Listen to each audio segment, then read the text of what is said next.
Over the waters of Lake Maracaibo, Venezuela projects an image of strength and sovereignty. The amphibious landing ship AB Los Llanos, designated T-64, cuts through the waves with deliberate precision. On its deck, rows of Venezuelan Navy infantry stand in flawless formation, their presence carefully choreographed, their discipline broadcast as a message of unity and defiance. These are not routine training maneuvers. They are images intended to demonstrate power, reassure allies, and warn adversaries. Lake Maracaibo is no ordinary setting. This body of water located in Zulia State is one of the most strategic assets Venezuela possesses. It is home to vast oil reserves that for decades fueled the country's wealth.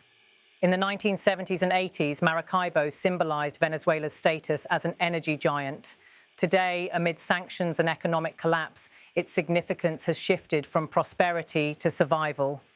The Navy's deployment here underscores the government's determination to protect what remains of its most vital resource. The Los Llanos itself is not just a ship. As an amphibious landing vessel, it can carry troops, vehicles, and equipment into contested zones. It embodies Venezuela's ambition to maintain not only defensive readiness, but also the ability to project force across waterways. The battalion standing on its deck represents the larger message. The armed forces remain disciplined, capable, and loyal, even as the nation faces economic turmoil and political isolation.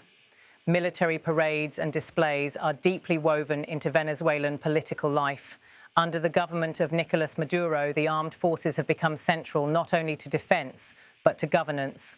Soldiers distribute food, operate businesses, and control border security. They are visible in everyday life, portrayed as both protectors of sovereignty and guarantors of stability. This naval deployment, shown through carefully selected aerial images, reinforces that narrative, yet behind the spectacle lies a country under strain. Inflation has eroded wages, millions of citizens have emigrated in search of stability, and international sanctions have restricted access to global markets. Critics argue that military shows of strength, however impressive, cannot mask the profound fragility of Venezuela's economy.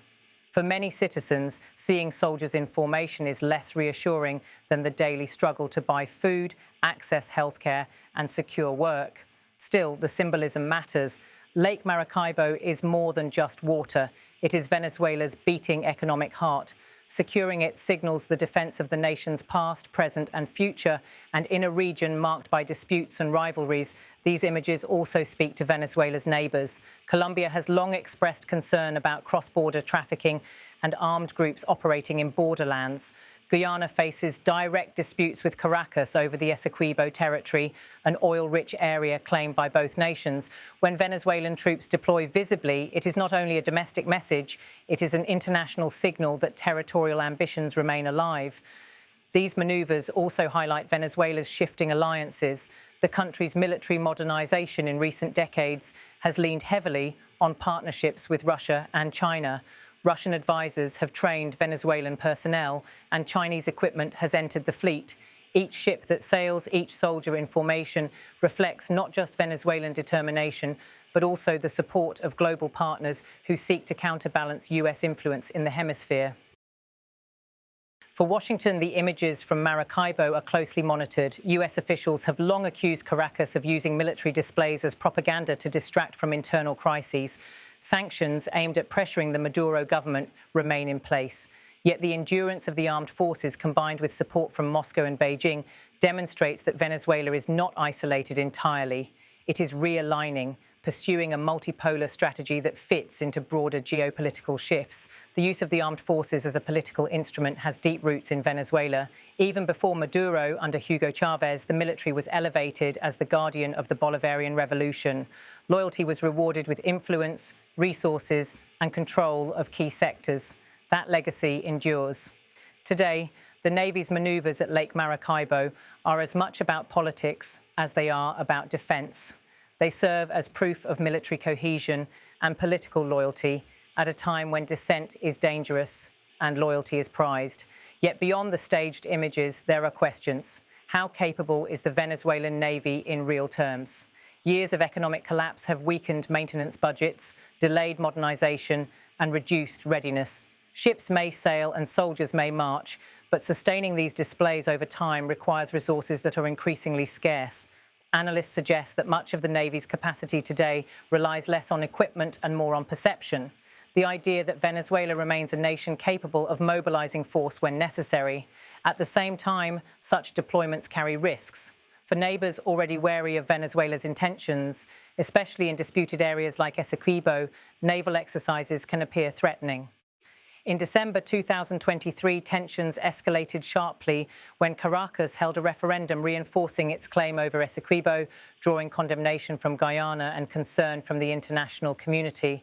Every new maneuver, every deployment in strategic waters adds to that sense of unease. Domestically, these displays have a different function. They are designed to instill pride, to remind Venezuelans that despite shortages, migration and hardship, their armed forces remain organized and strong. For Maduro's government, the military is the backbone of power. Its support ensures survival, and its presence in public life reinforces legitimacy. Images of battalions in formation are not simply military. They are political theatre staged for a national audience. Internationally, they also play to a wider gallery.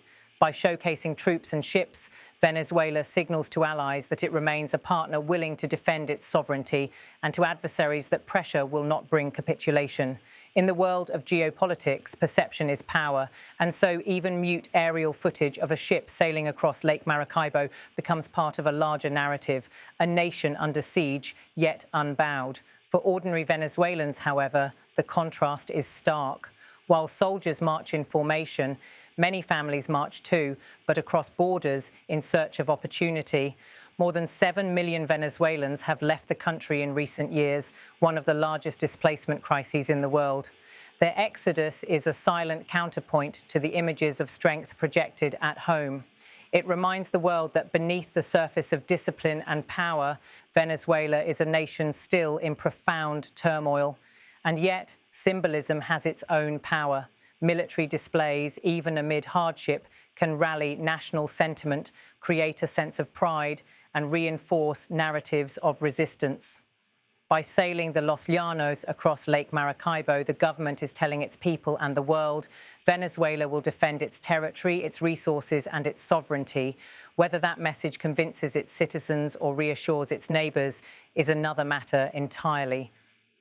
The battalion aboard the Los Llanos stands in silence, their posture rigid, their gaze forward. The ship itself glides across the lake, its wake spreading behind it. These images, though mute, speak volumes. They encapsulate the dual reality of Venezuela today, a country weakened by crisis, yet determined to appear strong, a government beset by sanctions, yet eager to project defiance, a nation caught between decline and resilience. As the ship sails on, one is left with the lasting image of soldiers aligned under the Venezuelan flag. It is a tableau carefully crafted, meant to inspire, to intimidate, and to endure.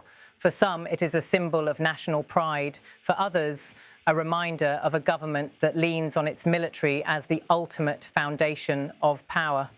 For all, it is a glimpse into the complex story of Venezuela today, a story of strength and fragility, of symbolism and reality, of past glory and uncertain future. And